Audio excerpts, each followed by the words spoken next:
kesempatan kali ini. Assalamualaikum warahmatullahi wabarakatuh. Alhamdulillah wa syukran lillah, asyhadu an la ilaha illallah wahdahu la syarikalah wa asyhadu anna Muhammadan abduhu wa rasuluh. Allahumma shalli wa sallim wa an'im ala nabiyyina Muhammadin wa ala alihi wa sahbihi ajma'in amma ba'du. Alhamdulillah puji dan syukur kita panjatkan kepada Allah Subhanahu wa taala atas nikmat yang luar biasa di kesempatan kali ini. Kita masih diperkenankan untuk hadir untuk ikut bermajelis di majelis virtual Al-Irsyad Al-Islamiyah Kota Bandung yang mudah-mudahan kita senantiasa mengharap kepada Allah Subhanahu wa taala mudah-mudahan apa yang kita laksanakan khususnya di Sabtu pagi ini mudah-mudahan menjadi wasilah kebaikan untuk kita semua, menjadi wasilah kita menjadi manusia-manusia yang eh, muttaqin bertakwa kepada Allah Subhanahu wa taala dan juga dimasukkan ke dalam surganya amin ya rabbal alamin. Ikhwati iman rahimani wa rahimakumullah, insyaallah kita akan melanjutkan kembali kajian kita di Sabtu pagi ini. Sama-sama kita buka dulu dengan membaca basmalah bersama-sama. Bismillahirrahmanirrahim. Berikutnya kita akan murojaah dulu surat Al Al-Insyirah. Ta'awuz. أعوذ بالله من الشيطان الرجيم.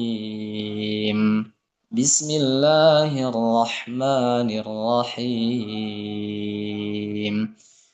ألم نشرح لك صدرك ووضعنا عنك وزرك الذي أنقض ظهرك ورفعنا لك ذكرك فإن مع العسر يسرا إن مع العسر يسرا فإذا فرغت فانصب وإلى ربك فارغب. Sadaqallahul azim. Ikhwati iman rahimani wa rahimakumullah, juga Ustaz yang kami hormati. Insya Allah di kesempatan kali ini kita akan membahas satu tema yang mungkin sering kita dengar, namun agaknya penting untuk kita pelajari dan kita dalami, yaitu tentang perihal ain, bahaya, dampak, dan juga tanda-tandanya barangkali insya Allah nanti akan disampaikan oleh Ustadz Ammar yang alhamdulillah beliau sudah hadir di tengah-tengah kita. Assalamualaikum Ustadz. Waalaikumsalam warahmatullahi wabarakatuh. Kaifa haluka ya Ustadz? Alhamdulillah sehat. Antum gimana kabarnya sehat? Alhamdulillah sehat.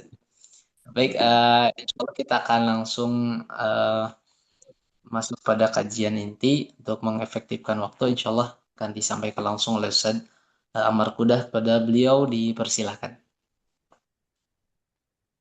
Baik, bismillahirrahmanirrahim. Assalamualaikum warahmatullahi wabarakatuh. Waalaikumsalam warahmatullahi wabarakatuh. Alhamdulillah wassalatu wassalamu ala Rasulillah wa ala alihi wa sahbihi wa mawalah. Wa la hawla wa la quwata illa billahi amma ba'd. Uh, Jamaah yang dirahmati oleh Allah Subhanahu wa taala, kajian virtual subuh yang insya Allah diberkahi oleh Allah Subhanahu wa taala, karena awal pagi ini kita awali dengan menuntut ilmu meskipun melalui media sosial Zoom, kan, tapi insya Allah tidak mengurangi pahala menuntut ilmu kita insya Allah di sisi Allah Subhanahu wa taala. Jamaah yang dirahmati oleh Allah Subhanahu wa taala, tema kita pada subuh kali ini adalah pengaruh ain di dalam Islam dan bahayanya, dampaknya, efeknya, dan tanda-tandanya yang ketika ain tersebut mengenai seseorang, terutama seorang muslim, bahkan juga yang non-muslim juga bisa terindikasi terkena gangguan ain. Seperti yang sudah kita fahami, gangguan ain, atau kalau orang-orang Indonesia mengatakan terkena mata, ya, terkena mata, ya, terkena gangguan mata dari seseorang ataupun pandangan mata jahat atau pandangan mata yang takjub. Jadi perlu kita garis bawahi terlebih dahulu, al-ain, ya, pandangan mata itu bukan dari pandangan mata yang hasad saja kepada kita, akan tapi dari pandangan mata takjub juga itu bisa melemparkan ain. Itu yang perlu kita garis bawahi. Pandangan mata takjub juga dari anggota keluarga kita kepada keluarganya itu bisa melemparkan al-ain. Jamaah yang dirahmati oleh Allah Subhanahu wa taala, ya, marilah kita buka, ya, kajian ini, pengaruh al-ain, bahaya dan dampaknya. Jamaah yang dirahmati oleh Allah Subhanahu wa taala, di antara perkara-perkara gaib, ya, karena al-ain ini juga termasuk perkara yang gaib, akan tapi yang sering diremehkan, bahkan banyak sekali kaum muslimin sudah jarang membahas, dan mungkin sebagian besar mereka sudah mengingkari adanya al-ain. Bahkan mereka meremehkan, mengingkari oleh sebagian kaum muslimin. Sedangkan al-ain dalam pandangan Islam, dalam pandangan Al-Quran dan hadis yang sahih, secara tegas telah menetapkan, ya, dan al-ain, ya, pandangan mata yang jahat ini juga bukan khurafat, bukan sekedar khurafat, atau bukan juga mitos, dan bukan juga sekedar suges. Oh, itu al-ain itu hanya suges aja. Namun pengaruh nyata yang terjadi dengan izin Allah. Tetap saja semua yang kita alami itu adalah kehendak Allah dan bisa menimpa siapa saja, maupun orang yang saleh bisa terkena ain, dampaknya, bahayanya. Bahkan anak kecil ini juga sering terkena ain, bayi juga sering terkena ain, kemudian bahkan hewan atau harta kita atau tunggangan kita, kalau di zaman dahulu kuda-kuda para sahabat, kuda-kuda para orang-orang saleh, itu bisa terkena al-ain. Nah, sekarang sudah jarang kita melihat tunggangan-tunggangan kuda atau yang lainnya. Justru sekarang karena eranya sudah era modern, maka ini bisa dirubah menjadi kendaraan. Kendaraan kita yang kita beli, mobil kita yang kita beli. Jadi itu juga bisa terkena al-ain. Ya, pengertian al-ain. Kita membahas dulu pengertian al-ain menurut syariat Islam. Yang pertama adalah definisi. Ya, menurut bahasa dan istilah, al-ain itu berarti pandangan mata. Karena berasal dari al-ain. Ain dalam bahasa Arab artinya mata. Kemudian itu menurut bahasa. Bagaimana tentang al-ain dalam syar'i? Jadi menurut syariat, menurut syar'inya, pandangan seseorang yang disertai hasad. Ya, yang pertama, silahkan bisa dicatat. Pandangan yang disertai hasad. Apa itu hasad? Hasad itu kita melihat kenikmatan yang Allah berikan kepada saudara-saudara kita yang lebih dibanding kenikmatan kita. Contohnya, tetangga kita memiliki mobil yang baru, atau kendaraan yang baru, atau rumah yang baru. Ya, kita melihat kenikmatan tersebut, ya, lupa untuk menyebutkan nama Allah Subhanahu wa taala. Tidak mengucapkan barakallahu fi ahlik, ya, semoga Allah memberkahimu di dalam keluargamu. Semoga Allah memberikan keberkahan di dalam hartamu. Semoga Allah memberikan keberkahan di nikmat-nikmat yang telah Allah berikan kepadamu. Atau minimal kita mengatakan Masya Allah, ya. Jangan lupa kita mengatakan nama-nama Allah ya. Begitu melihat juga anak kecil yang lucu, yang masya Allah ganteng, atau kalau perempuan cantik itu kita harus mengucapkan masya Allah, tabarakallah, ya. Barakallah fiik. Ya, itu kita sebutkan terus menerus ya. Meskipun nggak ganteng, meskipun tidak cantik seorang anak ya, kecil itu, ketika kita melihat kok begitu pintar anak kecil, saking dari pintarnya kita membanggakan, oh anak saya seperti ini, anak saya seperti ini, dengan takjub, dengan pandangan yang takjub ya. Sehingga pandangan seseorang yang disertai hasad dan kekaguman yang berlebihan atau jiwa yang buruk sehingga menimbulkan bahaya pada yang dipandang. Tentu saja ini semua atas izin Allah Subhanahu wa taala. Kalau tidak ada izin Allah Subhanahu wa taala, maka tidak akan bisa terjadi. Sudah jelas ya. Banyak doanya. Bismillahirrahmanirrahim. La yadurru ma'asmihi syai'. Dengan nama Allah Subhanahu wa taala, la yadurru ma'a ismihi syai'. Tidak ada hal yang bisa memudaratkan ya, sesuatu kecuali dengan izin Allah. Ya. Bismillahirrahmanirrahim. La yadurru ma'asmihi syai'un fil ardi. Di dalam bumi atau di bumi. Wala fis sama, dan di langit. Ya, itu sudah jelas itu ya. Bismillahirrahmanirrahim. La yadurru ma'asmihi syai'un fil ardi wala fis sama wa huwa sami'un alim. Dan Allah itu maha mengetahui. Tetap saja ya, tetap ini semua atas izin Allah Subhanahu wa taala. Kalau Allah menetapkan, mentakdirkan seseorang itu terkena ain, maka seorang tersebut pasti kena ain. Tapi kalau Allah tidak menghendaki, tidak mentakdirkan, maka dia tidak akan terkena. Kemudian masuk ke pembahasan yang berikutnya, penjelasan ulama-ulama tentang al-ain. Ya, yang pertama adalah penjelasan dari Al-Imam Ibnu Qayyim rahimahullah, berkata, ya, al-ain, al-ain, pandangan mata itu sihamun, ya, seperti anak panah, takhruju, ya, yang keluar atau yang nampak min nafsin, dari jiwa al-ain, nahwa al-ma'in, yang keluar dari pandangan mata orang ya kepada orang yang dipandang ya.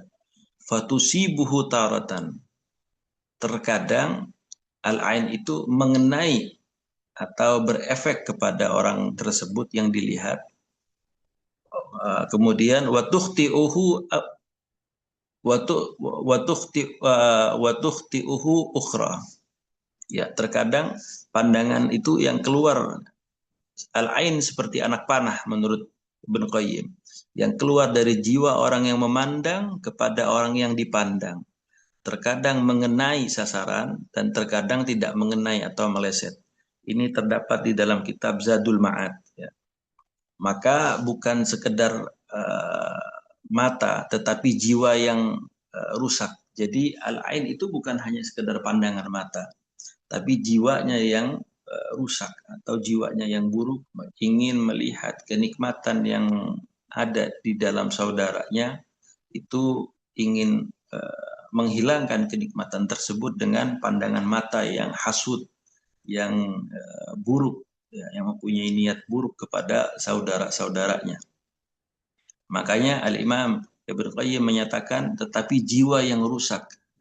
Kenapa jiwanya rusak? Ya karena memang tidak ingin melihat kenikmatan-kenikmatan tersebut ada di dalam saudaranya. Dan ini banyak kita temui. Kan tapi pembahasan-pembahasan seperti ini sudah mulai banyak ditinggalkan oleh para dai, ya, terutama pembahasan-pembahasan khusus yang memang pembahasan seputar ruqyah, seputar ruqyah syar'iyyah. Kemudian dalil-dalil di dalam Al-Qur'anul Karim tentang al-ain. Ya. Dalil-dalil dari Al-Qur'anul Karim terdapat di dalam surat Al-Qalam ayat ke-51. Ya. Allah Subhanahu wa taala berfirman, ya, Allah Subhanahu wa taala berfirman dalam surat apa tadi? Al-Qalam ayat 51. Ya, ini bisa dicatat Al-Qalam ayat 51. Wa in yakadul ladina kafaru la yu- la yuzliqunaka bi absarihim lamma sami'u dzikr wa yaqulun innahu lamajnun.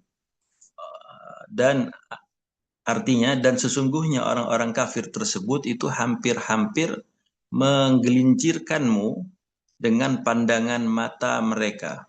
Dengan pandangan mata mereka ketika mereka mendengar Al-Quranul Karim.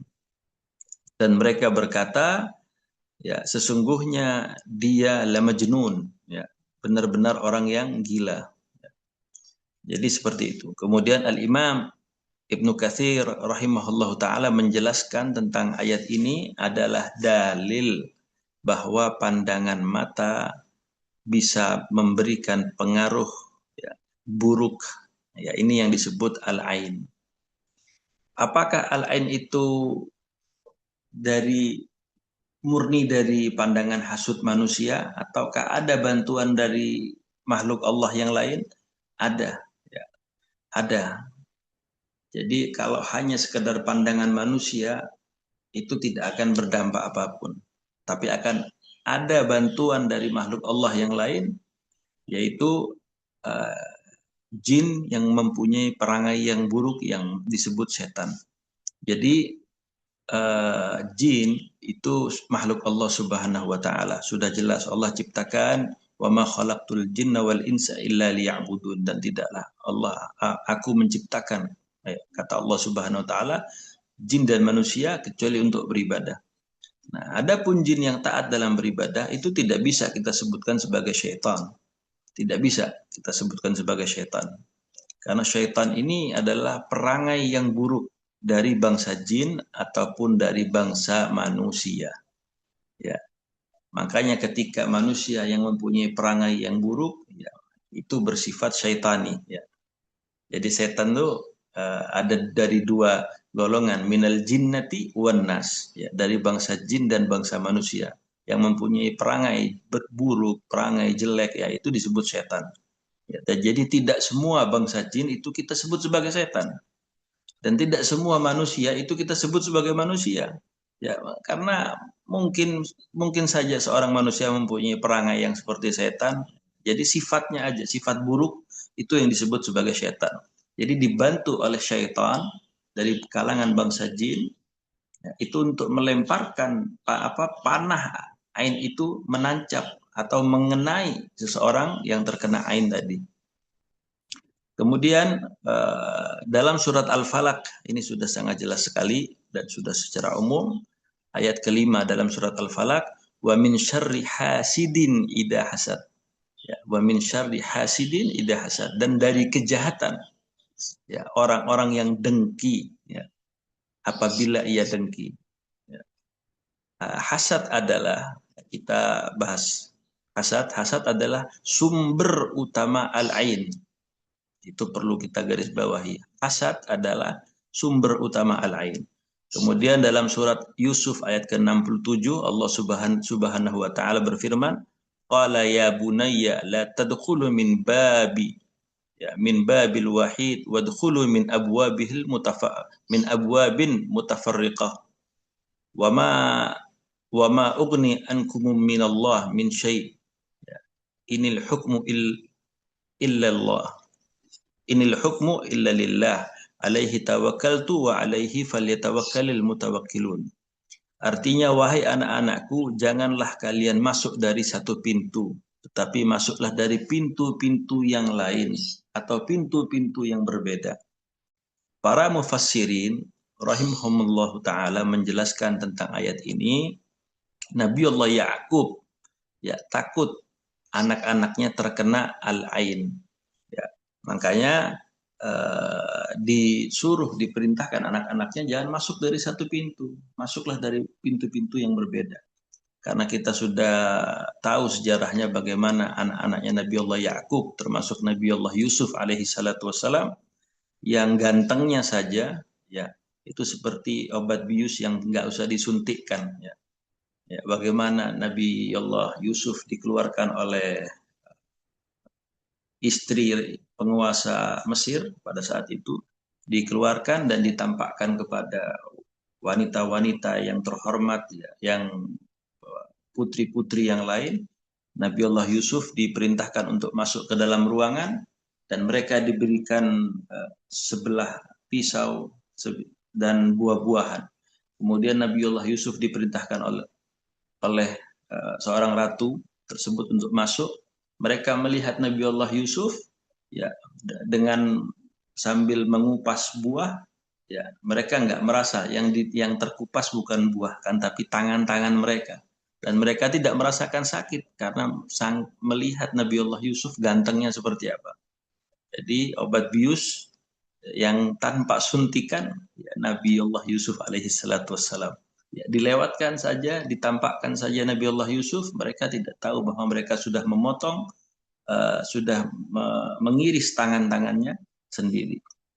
Ya, jadi takut terkena al-ain. Kemudian dalil yang lain dalam sebuah hadis yang sahih tentang al-ain. Al-ain itu nyata, al-ainul haq. Ya. Rasulullah SAW berkata, al-ainu haqqun walau kana syai'un sabiqa al-qadar la sabaqtuhu al-ain. Artinya, al-ain itu benar. Seandainya ada sesuatu yang bisa mendahului takdir, niscaya al-ainlah yang akan mendahuluinya.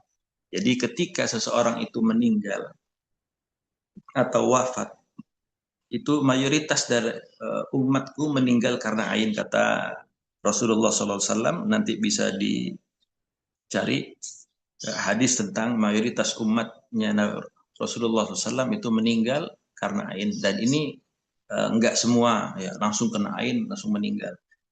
Kan tapi tetap semuanya berdasarkan takdir, ya. Seandainya ada yang bisa mendahului takdir, maka niscaya ainlah yang akan mendahuluinya. Ya, kemudian ini hadis riwayat Imam Muslim. Dan ada hadis yang paling tegas juga, itu yang kita sebutkan tadi, itu hadis yang paling tegas tentang ain. Kemudian ain juga bisa membunuh, ya. Aktsaru man yamutu min ummati ba'dal qada'illah wa qadarihi al-bil ain. Ya, kebanyakan orang yang meninggal, mayoritas orang yang meninggal dari umatku ini setelah ketetapan dari Allah, takdir dari Allah, pasti adalah al-ain. Ini hadis riwayat Al-Bazzar dan ini hadis riwayatnya Hasan. Kemudian ada seorang sahabat yang mulia, ya, namanya adalah Sahal bin Hunayf. Sahal bin Hunayf ini hadis yang sangat panjang, kita baca, ya. An Abi Umamah, ya. An Abi Umamah Sahal bin Hunayf, dari Abu Umamah Sahal bin Hunayf radhiyallahu taala an, qala, berkata, ra'a Amir bin Rabi'ah, ya. Suatu hari Amir bin Rabi'ah itu melihat, ra'a Amir bin Rabi'ah Sahal bin Hunayf yaghtasil, melihat Sahal bin Hunayf sedang mandi, ya. Dalam artian sahabat Sahal bin Hunayf ini tidak mandi, ya, secara umum bisa dilihat orang, tidak.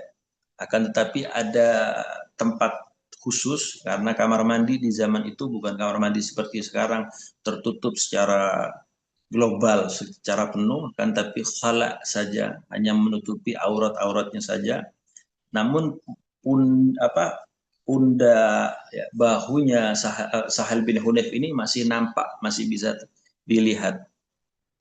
Kemudian yang dikatakan oleh Amir bin Rabi'ah kepada kejadian tersebut, Amir bin Rabi'ah mengatakan, ma ra'aitu kal yaumi wala jilda muhabbatin. Ya. Saya tidak pernah melihat, aku belum pernah melihat kulitnya, kulit yang sangat putih, ya, yang seindah kulitnya Sahal bin Hunayf, bahkan seperti kulit wanita yang sedang dipingit. Wanita yang mau menikah itu nggak boleh keluar, nggak boleh terkena cahaya matahari sedikit pun. Saking putihnya, saking bersihnya kulitnya Sahal bin Hunayf. Ya. Hanya perkataan seperti itu aja yang dikatakan oleh Amir bin Rabi'ah, kemudian uh, uh, yakni min syiddatil bayadi, dari putihnya kulitnya Sahal bin Hunayf, falubita ay suri'a wa saqata 'alal ard, langsung Sahal bin Hunayf itu jatuh seketika, ya, jatuh seketika, tidak sadarkan diri. uh, Fa'ata Rasulullah sallallahu alaihi wasallam faqila, dan dibawa Sahal bin Hunayf ini kepada Rasulullah sallallahu alaihi wasallam. Faqila, maka Rasulullah berkata, maka mereka berkata kepada Rasulullah, ya Rasulullah, halaka fi Sahal bin Hunayf wallahi ma yarfa'u ra'sahu.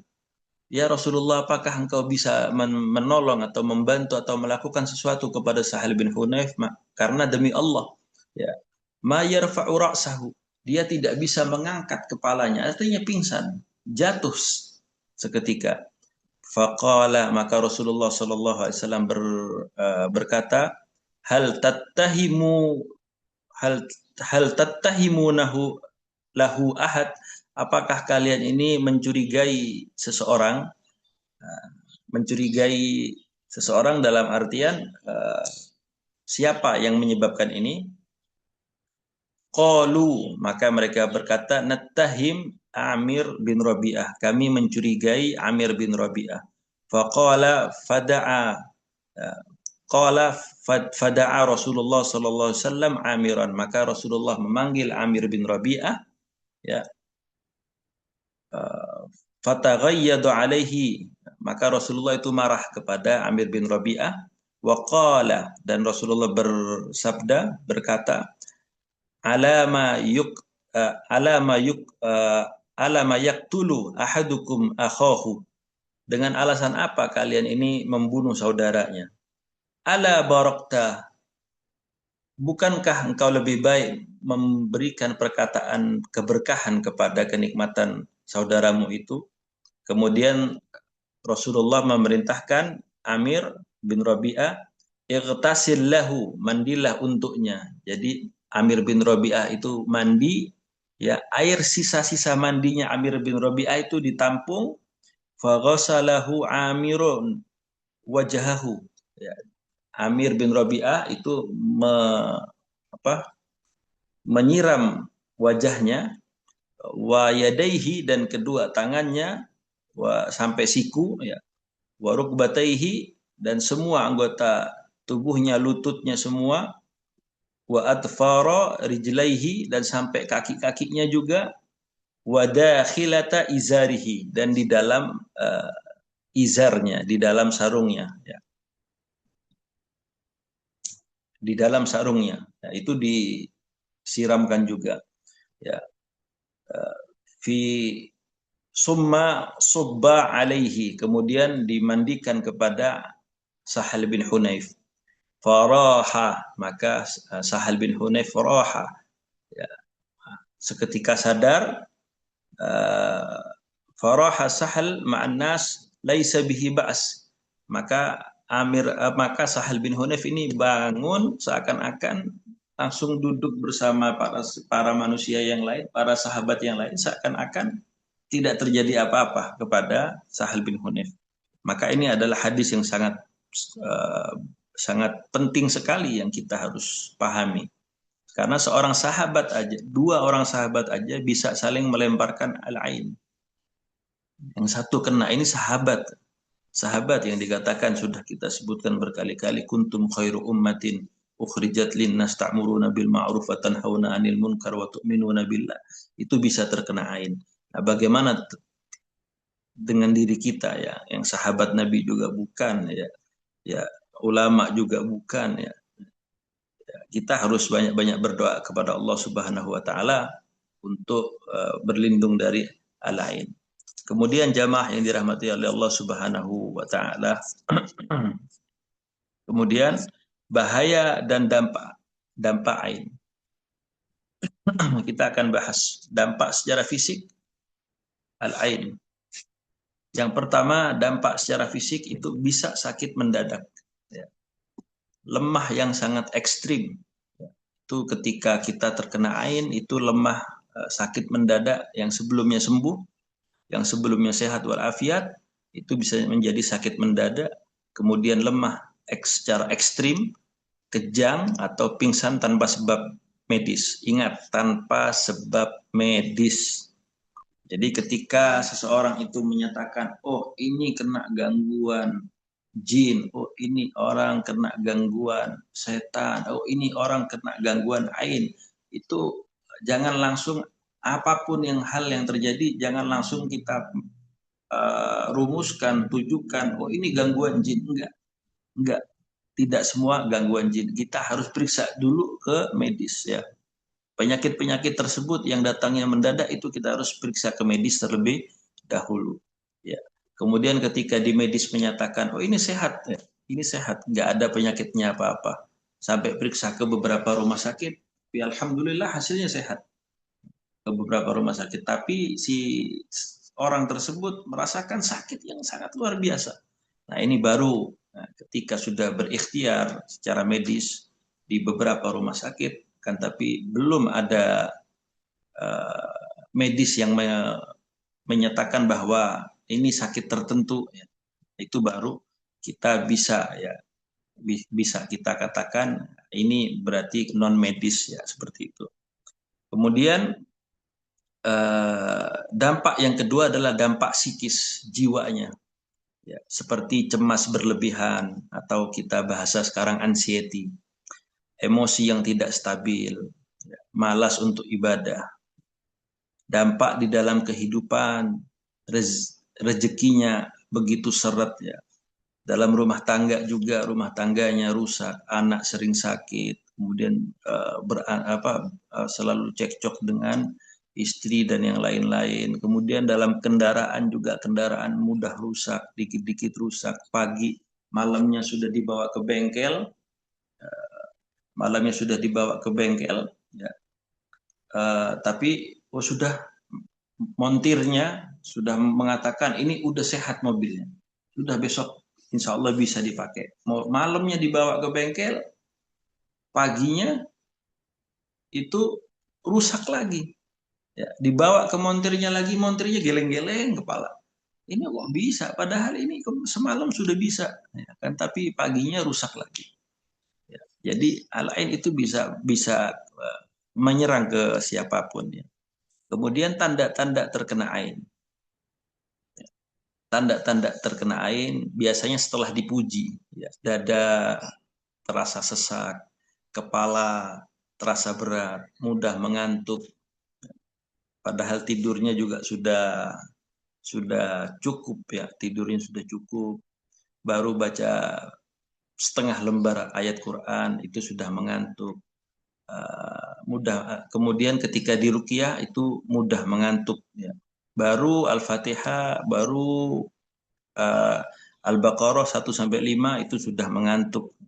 Jadi tanda-tanda al-ain. Kemudian tanda-tanda yang lainnya di dalam kitab yang saya pegang ini, di antara tanda-tanda ain yang paling besar ya adalah rasa malas, lesu, dan sering tidur, mengantuk yang berlebihan. Itu penyebab terbesar al-ain. Kemudian keinginan untuk meregangkan otot dan anggota badan. Apa bahasanya ya? Kalau orang meregangkan otot itu, kalau bahasa yang biasa kita pakai itu mulet. Seperti orang yang baru bangun tidur, itu ya seperti meregangkan otot ya. Kalau bangun tidur wajar ya, tapi kalau nggak sedang bangun tidur, kemudian ingin meregangkan otot, ya itu biasanya terkena alain. Kemudian mengeluarkan air mata saat memulai sholat. Bahkan saat memulai sholat pun itu bisa mengeluarkan air mata. Bukan menangis ya, akan tapi sedikit keluar ya air matanya. Bahkan dalam keadaan nggak sholat dan tidak sedang beribadah, tidak sedang ngaji, lagi rebahan, rebahannya lurus menghadap ke atas, tiba-tiba keluar air mata. Bukan menangis ya, bukan menangis, tapi keluar air mata saja. Kemudian atau membaca Al-Quranul Karim, ya. Dan menangis tanpa sebab apa-apa tiba-tiba menangis, ya. Kemudian keinginan untuk menyendiri dan menangis tanpa sebab dengan alasan yang tidak jelas. Jadi alasan yang nggak jelas, tiba-tiba nangis, kemudian tiba-tiba ingin menyendiri, males untuk bersosialisasi, ketemu dengan orang, ketemu dengan teman, ketemu dengan kerabat, itu malas. Ya. Kemudian sifat pemarah yang berlebihan tanpa sebab. Dan sedangkan kita tahu bahwa fulan ini orangnya jarang untuk marah, bahkan sangat sopan. Tiba-tiba berbeda ya, sifat pemarahnya secara berlebihan, mengeluh ya, gampang mengeluh, kemudian sering menghela nafas meskipun aktivitasnya tidak berat. Menghela nafas itu seperti ada apa ya, ketika kita menafas itu kayak kayak kayak habis berat gitu. Itu seakan-akan ada yang menekan, kemudian kita menghela nafas itu kayak ada yang tertahan. Nah, kemudian gejala berikutnya adalah sesak nafas yang sangat. Kemudian suhu tubuh tidak normal, ya, terlalu panas berlebihan atau dingin berlebihan. Sedangkan cuacanya lagi dingin, bahkan tubuhnya panas. Ya. Cuacanya panas, ya, kemudian tubuhnya berasa sangat dingin sekali, terutama di ujung-ujung anggota badan. Di ujung-ujung anggota badan itu di hidung, ujung hidung ini, kemudian di telinga, di apa area jari-jari, jari tangan dan jari kaki, ujung-ujung itu berasanya sangat sangat luar biasa. Kemudian sering berkedipnya mata, mata berkedip normal. Kalau nggak berkedip, ya itu berarti orang zat lain yang sedang berada di tubuhnya seseorang ya. Ketika diruqyah, ya kita bisa melihat perbedaannya ya.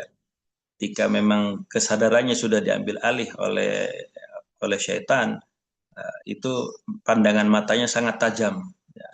Dan al-ain ini bisa dari manusia, bisa dari bangsa jin, bisa dari bangsa setan.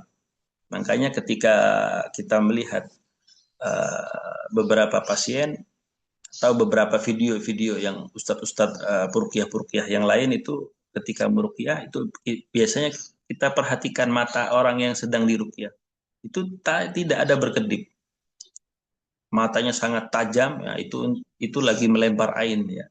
Dan jangan dipandang ya, kalau nggak kuat jangan dipandang, ditutup saja ketika saudara kita ya, mudah-mudahan dijauhkan oleh Allah Subhanahu wa taala dan diberikan perlindungannya ketika diganggu oleh bangsa syaitan, kesadarannya diambil sehingga terjadi kesurupan atau nggak sadar ya, menggigit lidahnya sendiri atau apa, itu matanya sangat tajam, itu tutup aja kalau memang mahramnya, tutup aja ya, karena itu takut melempar al-ain. Kemudian sering berkedipnya mata tanpa tanpa frekuensi yang jelas, itu sering berkedip, terus berkedip seperti itu. Kemudian penderita ain ini mengalami mual atau muntah ketika makan. Jadi ketika makan itu merasakan mual dan muntah. Kemudian melihat orang-orang yang dikenal atau kerabat memandangi dirinya, atau seseorang yang dikenal memandangi dirinya dalam mimpi. Ya, kita sedang tidur dan bermimpi saudara atau kerabat kita memandangi kita. Ya. Kemudian mimpi melihat banyak mata atau saat menutup mata, itu kalau dalam mimpi, mimpinya melihat mata seperti itu. Ya. Kemudian saat menutup mata, saat menutup mata ini bukan hanya tidur ya. Dalam keadaan berbaring, kita belum tidur, kita tutup aja mata, atau dalam keadaan duduk kita tutup aja. Kalau seakan-akan muncul seperti bentuk mata yang berwarna kadang ungu, kadang kuning, kadang merah, kadang agak-agak keabu-abuan, itu seperti mata. Nah, itu biasanya ini adalah tanda yang kuat ya. Atau saat menutup mata terlihat bayangan mata, ya, bayangan saja ya. bukan mata seperti mata kita ini, bayangan. Ya, seperti bayangan. Namanya bayangan ya nggak seperti mata asli, nggak seperti bentuk asli mata. Ini adalah tanda yang kuat berdasarkan pengalaman beberapa peruqyah selama bertahun-tahun bahwa pasien atau seseorang tersebut terkena ain dari setan atau jin. Kemudian gejala berikutnya sering menguap. Ya, sering menguap disertai air mata dan sendawa. Ya. Kemudian sering lupa dan tidak bisa berkonsentrasi terhadap hal apapun. Hal yang kecil tidak bisa berkonsentrasi. Ya. Kemudian kaku atau tegang pada leher. Jadi pada leher sini ini kaku atau tegang, berasa berat, ya. Berasa kayak ada yang apa ya? Kayak ada yang mengganjal gitu ya. Berat pada leher juga. Kemudian berubahnya rona wajah. Ya. Berubahnya rona wajah yang biasanya ini orangnya nggak putih, nggak hitam, kok tiba-tiba jadi pucat gitu ya. Ya, wajahnya pucat. Karena apa? Tertahannya peredaran darah di dalam pembuluh darah di wajah. Dan ini tidak kaget ya. Karena Rasulullah SAW mengatakan dalam sebuah hadis yang sahih, setan itu ketika sudah masuk ke dalam tubuhnya anak Adam, maka setan itu akan beredar sesuai peredaran darah. Jadi bisa bisa mempengaruhi. Kemudian yang biasanya pipinya itu warnanya merah, kemudian ada berubah jadi warna hitam. Asli ya, bukan make upan ya, bukan hasil lukisan ya. Ya, memang asli merah ya. Kemudian tidurnya sudah normal, bahkan melebihi normal. Jam 8 malam sudah tidur, subuh sudah bangun, akan tapi masih ada bekas lebam hitam di kelopak mata. Ya, kalau menurut bahasa sekarang mata panda, ya mata panda. Padahal kita lihat pola tidurnya normal. Ya, itu juga salah satu tanda-tanda orang terkena ain. Tapi tidak bisa dipastikan. Salah satu tanda yang bisa memastikan itu setelah adanya uh, ruqyah ya. Kita tes ya, ruqyah diagnosis terlebih dahulu ya. Kemudian gatal-gatal berlebihan, terutama saat bangun tidur, ya, terasa gatal. Kemudian mimpi melihat orang yang sudah meninggal, terutama keluarga, ya, kakek atau nenek, dan berbicara dengan kakek dengan atau nenek tersebut di dalam mimpi. Karena mimpi itu kalau kita mimpi keluarga kita yang sudah meninggal biasanya tidak berbicara. Ya, biasanya hanya menampakkan di dalam mimpi, dalam keadaan biasa saja, atau dalam keadaan tersenyum. Ya, itu biasanya benar itu mimpi ya. Kan tapi kalau berbicara itu bukan dari kerabat kita yang sudah meninggal, itu dari setan. Ya. Karena mimpi dengan orang yang sudah meninggal dengan dalam keadaan berbicara ya, itu sudah salah satu gangguan. Ya. Catatan penting, banyak yang mengatakan ya, bahwa jika ain dan hasad berasal dari seseorang, kemudian seseorang tersebut meninggal, maka ainnya akan hilang. Ya, ini tidak benar. Ya. Berdasarkan pengamatan dan penelitian para ulama-ulama ruqyah, itu banyak pasien yang diobati, ya, terbukti bahwa ain dari orang yang telah meninggal tidak mudah hilang dengan kematian pelakunya atau meninggalnya pelakunya. Artinya ain itu tidak otomatis hilang ketika si pelaku atau yang melemparkan ain itu meninggal. Oleh karena itu, kita harus perbanyak doa kepada Allah Subhanahu wa taala ya, dengan bacaan yang bisa diulang-ulang ya. Dengan bacaan bismillahi takhruju kullu ainin asabatni min fulan, itu kita ucapkan terus-menerus, atau kita bisa mengucapkan a'udzu billahi a'udzu bikalimatillahi tammah min kulli syaitanin wahamah wa min kulli ainin lamah. Itu kita ucapkan terus-menerus. Kalau nggak salah di zikir pagi dan petang itu ada. A'udzu bikalimatillahi tammah min syarri ma khalaq. A'udzu bikalimatillahi tammah min kulli ainin wa hammah. Itu kita bacakan terus-menerus, terutama kepada keluarga kita, anak-anak kita, dan istri-istri kita ya.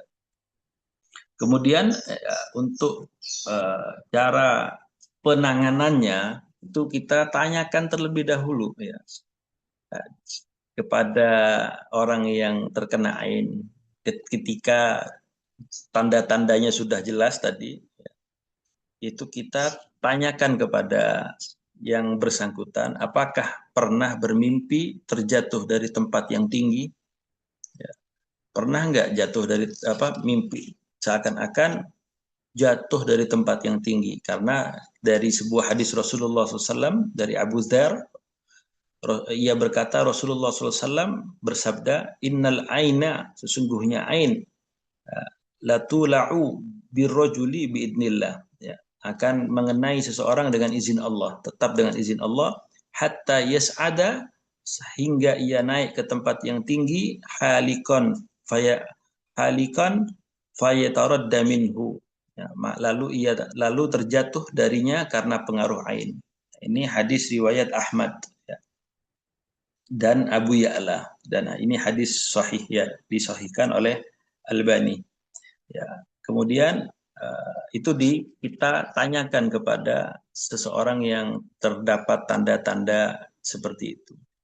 Kemudian tanyakan kembali apakah sering gatal-gatal, terutama ketika bangun tidur di pagi hari. Nah, kemudian tanya juga apakah kamu melihat banyak mata di dalam mimpi.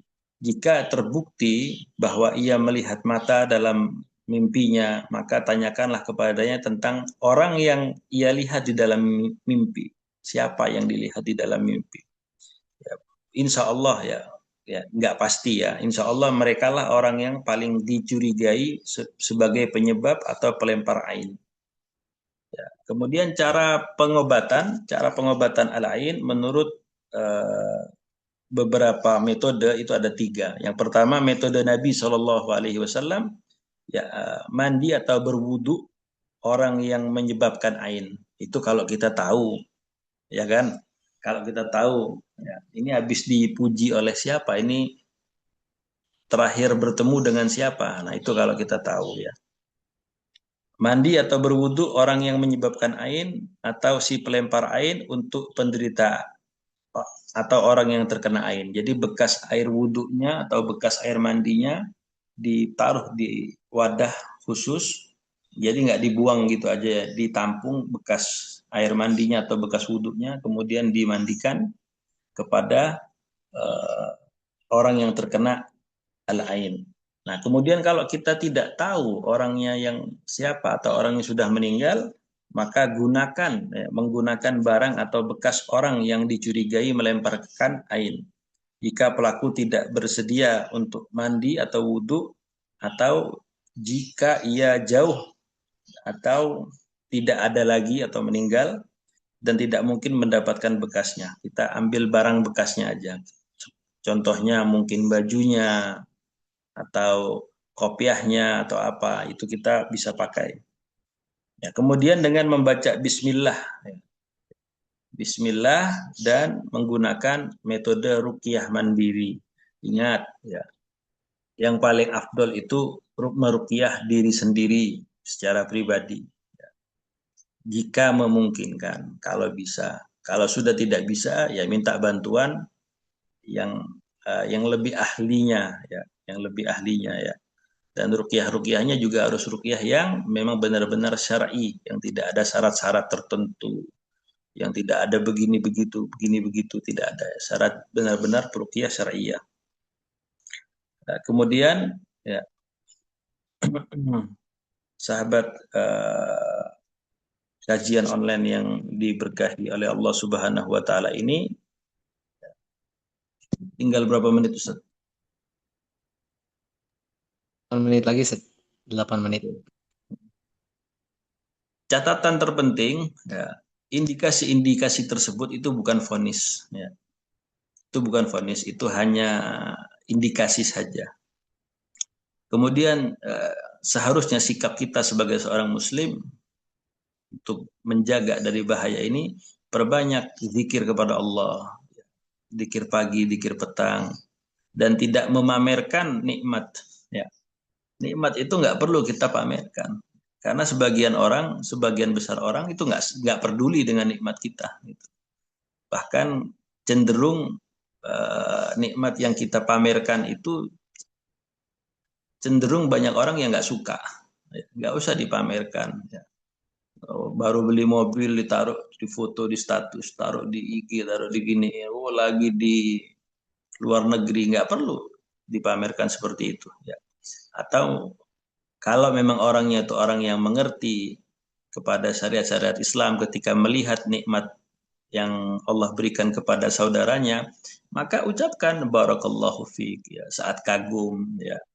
Itu ucapkan barakallahu fiik. Kita melihat orang yang luar biasa ilmunya ya, kita ucapkan barakallahu fiik ya. Kemudian bertawakal penuh kepada Allah Subhanahu wa taala. Jamaah yang dirahmati oleh Allah Subhanahu wa taala, kajian virtual subuh ya, al-ain itu nyata, namun tidak boleh membuat kita takut berlebihan. Ya. Kita takut nih sama ain nih, ya kita takut nih sama ain nih, kita harus ke dukun mamanya. Ya waduh, salah lagi ya kalau seperti itu ya. Terus diberikan jimat kalung apa, kalung hitam itu, waduh itu lebih lebih dahsyat lagi nanti ya. Jadi kita tidak boleh takut berlebihan, takut ya, hanya kepada Allah Subhanahu wa taala dan memohon perlindungan dari Allah Subhanahu wa taala dengan zikir dan doa ya. Karena sudah jelas wa may yatawakkal 'alallah wa huwa hasbuh. Dan barang siapa yang bertawakal kepada Allah, maka Allah akan mencukupinya. Wallahu a'lam bishawab ya, ada waktu sekitar 5 menitan lagi untuk tanya jawab. Kalau memang ada yang mau ditanyakan silahkan. Kalau bisa saya jawab, insya Allah saya jawab.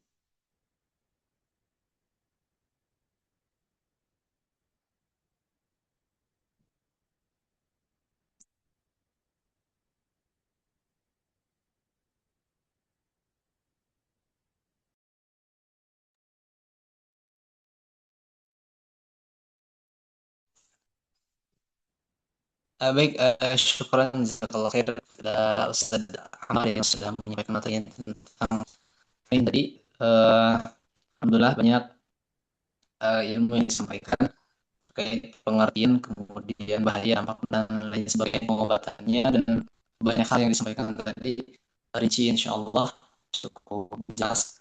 Barangkali dari jemaah sekalian ada yang ditanyakan, dipersilakan.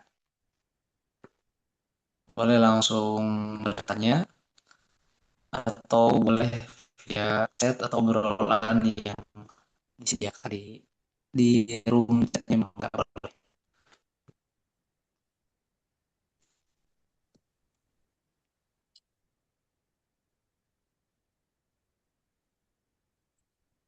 Atau bagi yang ingin bertanya tentang apa yang disampaikan, ini ada di obrolan. Assalamualaikum, Ustaz. Mengapa penyakit ini dapat menimpa seseorang yang soleh dan rajin beribadah? Analisis dari perspektif akidah dan sunnatullah, syukran. Baik.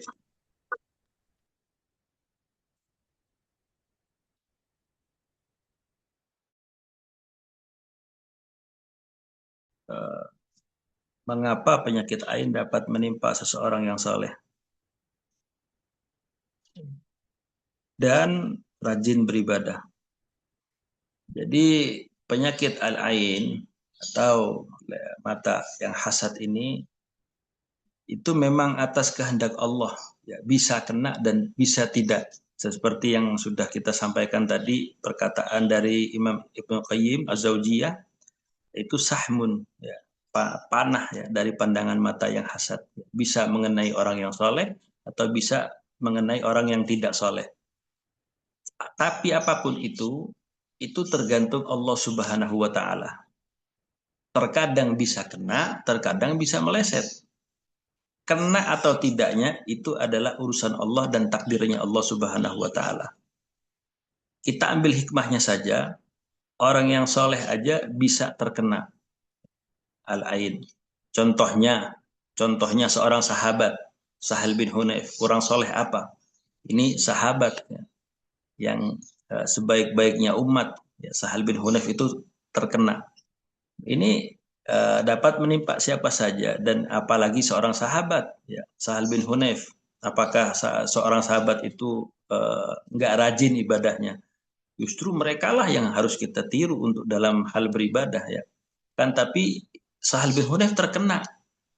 Itu Allah Subhanahu wa taala ingin memberikan ibrah kepada kita bahwasanya ketika kita melihat kenikmatan atau kelebihan yang dimiliki oleh orang lain, itu jangan lupa kita ucapkan barakallah.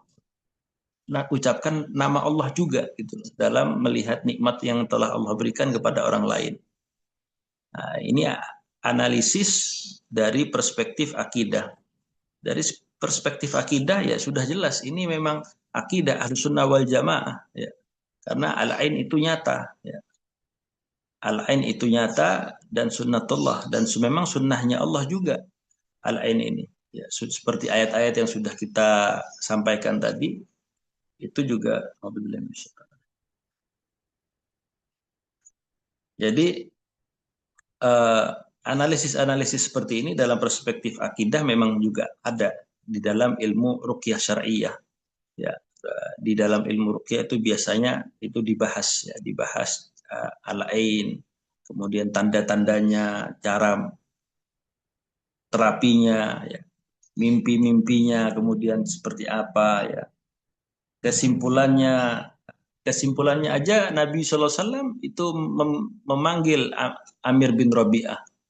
Amir bin Rabi'ah dipanggil, ya, kenapa engkau tidak menyebut keberkahan yang ada di saudaramu? Gitu.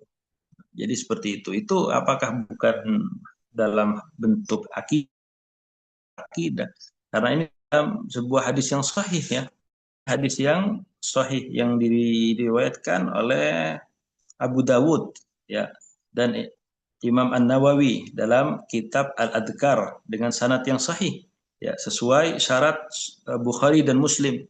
Dan ini yang disabdakan oleh Rasulullah dan ini akidah juga wa ma yantiqu anil hawa dan Nabi Muhammad itu tidak berkata sesuai hawa nafsunya.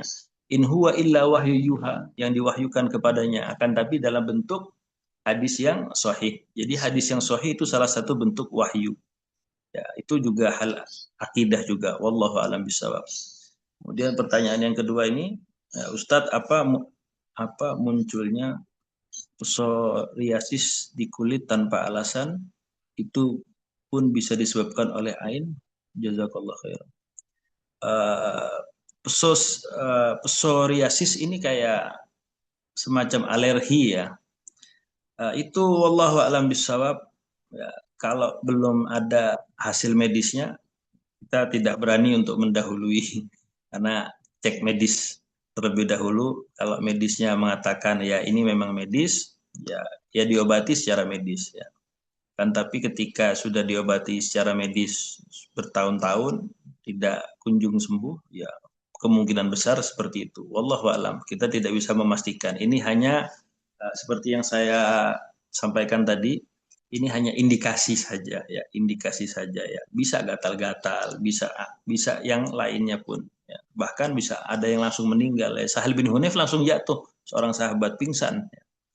Jadi di kulit itu kayak penyakit apa gatal-gatal di kulit itu psoriasis itu apakah tanpa alasan? Kalau tanpa alasan berarti pernah ke medis, pernah ke dokter atau apa? Nah, itu yang harus kita tanyakan pertama kali. Pernah cek medis atau belum? Sudah cek medis atau belum? Ya, kalau dicek medis sudah dan sudah divonis ini psoriasis, ya udah berarti itu medisnya. Tapi apakah penyakit ini munculnya psoriasis ini di kulit tanpa alasan itu ditunjang oleh gejala-gejala yang lain.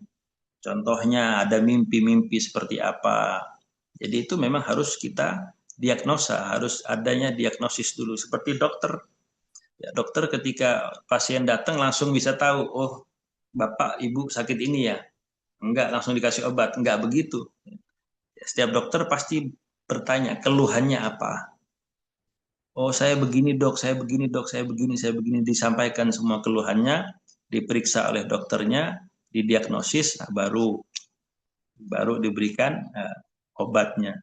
Jadi ketika kita berbicara seputar al-ain dan bahayanya, ini dalam bab ruqyah ya, ini juga harus ada sebabnya, sebab medis atau non medis. Nah, ini perlu dicek dulu ke dokter ya, ke ahlinya ya. Jadi kalau kemungkinan ya bisa saja, bisa tidak juga, wallahu alam. Apakah berarti terapi mandinya air pakai air mustakmal sehingga untuk sholat harus bertaharah lagi ya Ustaz? Iya, karena ini kan bukan untuk sholat. Ini kan untuk pengobatan saja ya, untuk pengobatan orang yang terkena ain ketika pelakunya kita tahu. Atau kita nggak tahu pelakunya siapa, cuma tiba-tiba dalam satu keluarga ini ada yang sakit mendadak, yang sebelumnya sehat walafiat, medisnya bagus, semuanya bagus, tiba-tiba pingsan, tiba-tiba seperti ini, maka eh, itu satu keluarga itu kita kumpulkan airnya, bekas mandinya, bekas wudhunya. Jadi kita mandikan kepada si yang pingsan atau yang mendadak sakit itu yang awalnya sehat walafiat. Secara medis dicek, oh ini sehat semua. Ya. Tidak ada organ tubuhnya yang bermasalah, ini sehat semua. Tapi nggak sadarkan diri, nggak apa, nggak.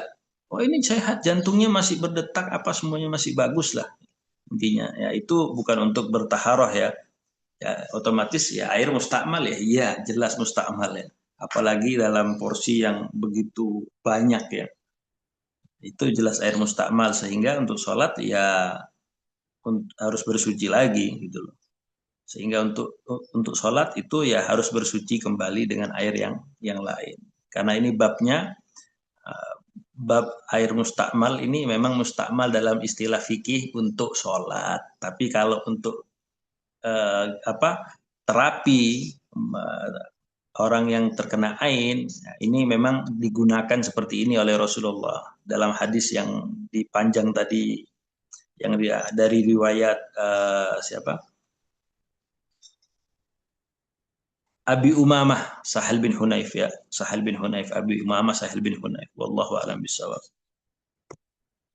Kemudian ain bisa memengaruhi kerusakan makanan sehingga makanan tersebut jadi tidak thayyibah. Ini pernah saya alami pada saat mukhayyam. Ya bisa jadi karena uh, makanan itu juga salah satu bentuk nikmat Allah Subhanahu wa taala yang diberikan kepada hambanya, makanan, ya, minuman itu semua bisa jadi ya.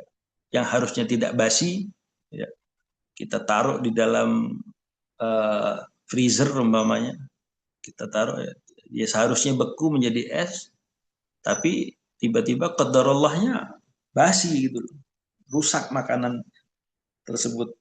Ya, al-ain ini bisa saja karena mobil juga bisa kena ain, bisa kena tiba-tiba eh, tabrakan atau tiba-tiba meledak atau apa. Banyak yang terjadi kasus-kasus seperti itu di dalam kendaraan. Ya mungkin di dalam makanan juga bisa.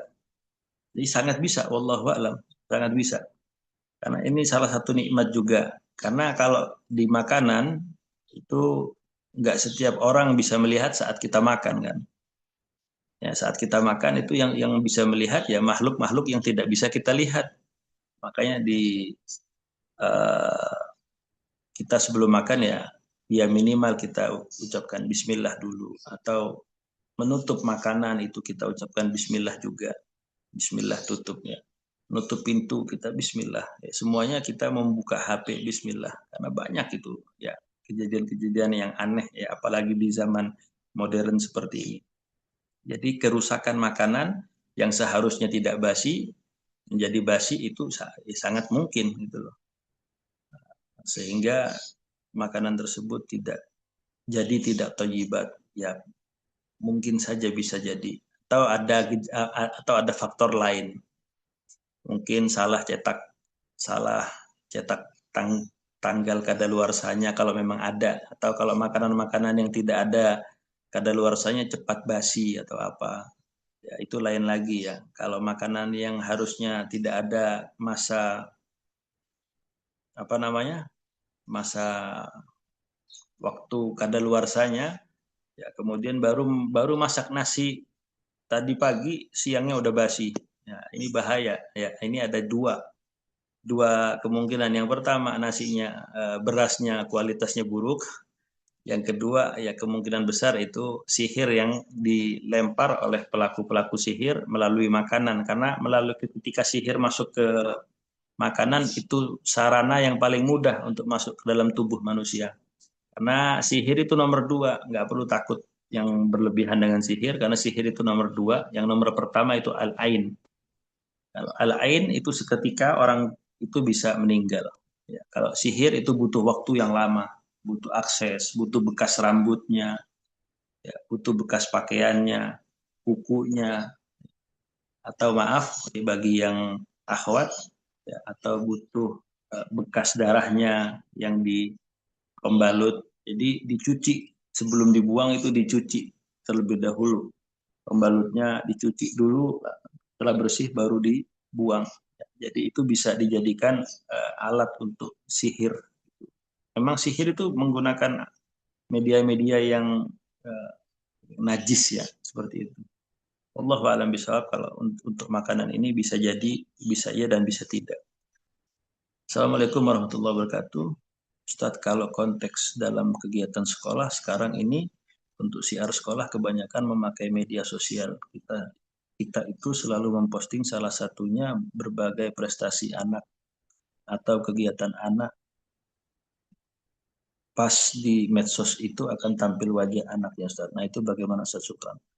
Ya, ketika kita karena memang sekarang era modern, nggak ada masalah ya. Kita nggak perlu takut berlebihan. Intinya di dalam video tersebut, anak yang berprestasi tersebut, ya di dalam video itu ucapkan Alhamdulillah, ya. Alhamdulillah, anak ini Fulan telah berprestasi dalam bidang ini, ya, dan ucapkan juga barakallahu fiik, ya. Ucapkan nama-nama Allah di situ ya. Masya Allah, sehingga orang yang mendengar, orang yang melihat itu mendengar bacaan Masya Allah juga, minimal di dalam hatinya dia juga mendengar Masya Allah, atau mengucapkan juga Masya Allah, membantu untuk mengingatkan Masya Allah, barakallahu fiik, ya Allah, semoga Allah memberkahimu. Ya nggak ada masalah ya, tampilkan wajahnya juga tidak ada masalah kan, tapi ya harus, kalau bisa jangan lupa menyebut nama Allah Subhanahu wa taala. Ya, di situ Masya Allah ya, barakallahu fiik ya. Atau kalau buat perempuan barakallahu fiki, kalau buat laki-laki barakallahu fika ya. Atau secara mau dijamakkan juga nggak ada masalah, kita ambil gampangnya aja barakallahu fik ya. Semoga Allah memberkahimu ya. Atau pakai bahasa Indonesia nggak ada masalah ya. Semoga Allah memberkahi prestasimu ya. Nah, itu ketika orang yang melihat mendengar, otomatis juga mendengar ucapan yang kita ucapkan tadi. Ya, semoga Allah memberikan keberkahan atas prestasimu itu wahai anakku, wahai Ananda. Jadi tidak ada masalah ya. Ya. Masalahnya ketika ada sebuah video yang menunjukkan kelebihan dari anak-anak atau saudara-saudara kita yang lain tanpa menyebutkan nama Allah. Ya. Lupa mengucapkan Masya Allah prestasinya, ya, semoga berkah. Ya, ucapkan doa, kalimat-kalimat doa. Otomatis orang yang juga melihat video tersebut yang ditampilkan di medsosnya, ya insya Allah akan mengikuti juga. Oh Masya Allah ya, Masya Allah ya. Jadi apa ya, terbawa sugesnya mereka untuk mengucapkan kalimat-kalimat baik juga gitu. Ya beda halnya dengan tidak mengucapkan sama sekali. Yaitu wallahu alam, ya bisa kena dan bisa tidak. Intinya kita nggak perlu takut secara berlebihan. Ya ini jawaban Ana untuk yang masalah menampilkan anak yang berprestasi di kegiatan sekolah di medsos-medsosnya sekolah tertentu. Wallahu a'lam. Syukran. Afwan, jazakallah khair. Alhamdulillah. Mungkin Ustaz ya, jadi nanti kalau yang posting-posting gitu, mungkin nanti biasanya sih kita di sekolah itu di pamflet itu ada ditulis gitu, Barakallahu fiik itu selalu ada gitu Ustaz. Di misalnya, Alhamdulillah. Ya, um, jadi orang kan yang melihat juga bisa membaca.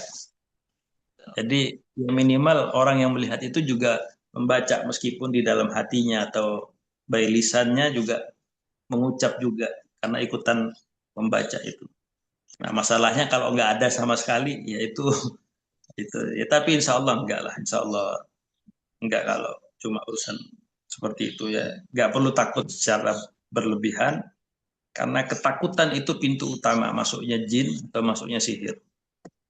Takutan yang berlebihan, kita takut hanya sama Allah aja. Untuk setan, inna kaida syaitan kana dhaifah. Makarnya, gangguan setan itu dhaif, lemah. Ya, jadi seperti itu. Wallahu a'lam bishawab. baik Ustaz, syukran jazakallahu khair atas materinya, Iya, atas iya. jawabannya. Ya, Insya Allah sangat tercerahkan menjelaskan dan mungkin insya Allah menambah ketenangan bagi kita semua. Tentu itu kita meyakini itu ada, tapi tadi Ustaz memberikan catatan bahwa tidak perlu takut berlebih insya Allah. Mudah-mudahan kita takut kepada Allah dan Allah senantiasa melindungi kita, terutama dari penyakit yang nomor satu ini, itu ain. Baik, Toyib, ini mungkin untuk kesempatan kali ini kajiannya, diskusinya kita cukupkan. Insya Allah mudah-mudahan kita lanjutkan pada sesi-sesi dan kesempatan-kesempatan berikutnya. Syukron sekali lagi Ustaz, jazakallah khair atas iyakum, materinya. iyakum, iyakum. Sama-sama kita akhiri dan baca hamdalah. Alhamdulillahirabbil alamin. Alhamdulillah. Istighfar, astagfirullahaladzim dan doa kafaratul majlis. Subhanakallahumma bihamdika asyhadu an la ilaha illa anta astaghfiruka wa atubu ilaik. Assalamualaikum warahmatullahi wabarakatuh. Waalaikumsalam. Waalaikumsalam warahmatullahi wabarakatuh. Jazakallah Ustadz Ahmar, Ustadz Nur Wa Akhil. iyakum, wa iyakum, wa iyakum amin, wa iyakum amin. Barakallahu fiik.